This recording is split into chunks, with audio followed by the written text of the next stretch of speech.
మహాశివరాత్రి తిరునాళ్ల సందర్భంగా ఏపీఎస్ఆర్టీసీ ప్రత్యేక బస్సు సౌకర్యాలను ఏర్పాటు చేసినట్లు టీపీటీఓ తెలిపారు. గత సంవత్సరం కంటే ఈ సంవత్సరం ఎక్కువగా 70 అదనపు బస్సులతో కలిపి మొత్తం 618 బస్సులు ఏర్పాటు చేశామని చెప్పారు. మహిళల కోసం అమల్లో ఉన్న శ్రీశక్తి పథకం కూడా కొనసాగుతుందని తెలిపారు. ఫిబ్రవరి 14వ తేదీ నుండి ప్రత్యేక బస్సులు నడుస్తాయని, ట్రాఫిక్ నియంత్రణ నిబంధనల కారణంగా బస్టాప్ స్థానంలో మార్పులు చేసినట్లు వెల్లడించారు. RTC DPTO Palnadu. మనకి మహాశివరాత్రి జాతర సందర్భంగా ఈ నెల 15వ తారీఖున జరుగుతున్న కోటప్పకొండ తిరునాళ్ళకి ఈ సంవత్సరం మనం 618 బస్సులని ప్లాన్ చేయడం జరిగింది.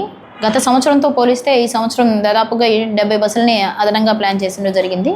ముఖ్యమైనగా ఛార్జెస్ లాస్ట్ ఇయర్ ఎలాగ ఉన్నాయో ఈ సంవత్సరం కూడా అదేవిధంగా ఛార్జెస్ ఉంటాయి. స్త్రీశక్తి పథకం కూడా అమల్లో ఉంటుంది. వాటితో పాటు లాస్ట్ ఇయర్ మాదిరిగానే వినుకొండ, అద్దంకి, చీరాల, అలాగే చిలకలూరుపేట మరియు నర్సరావుపేట నుంచి కూడా క్షేత్రానికి బస్సులు నడపడం జరుగుతుంది. ముందు రోజు నుంచే నర్సరావుపేట నుంచి అలాగే చిలకలూరుపేట నుంచి 14వ తారీఖు నుంచే బస్సులు కొండ వరకు నడపడం జరుగుతుంది. అలాగే ముఖ్యమైన మనకి నర్సరావుపేట వరకు వెళ్ళేవాళ్ళు, కొండ దగ్గర నుంచి నర్సరావుపేట వరకు వెళ్ళే వాళ్ళ ప్యాసింజర్స్కి క్యాంపు పెట్రుపాలెం నుంచి కొండ వరకు ఉన్న మధ్యలో గల ప్లేస్లో మరి క్యాంప్ ఇవ్వడం జరిగింది.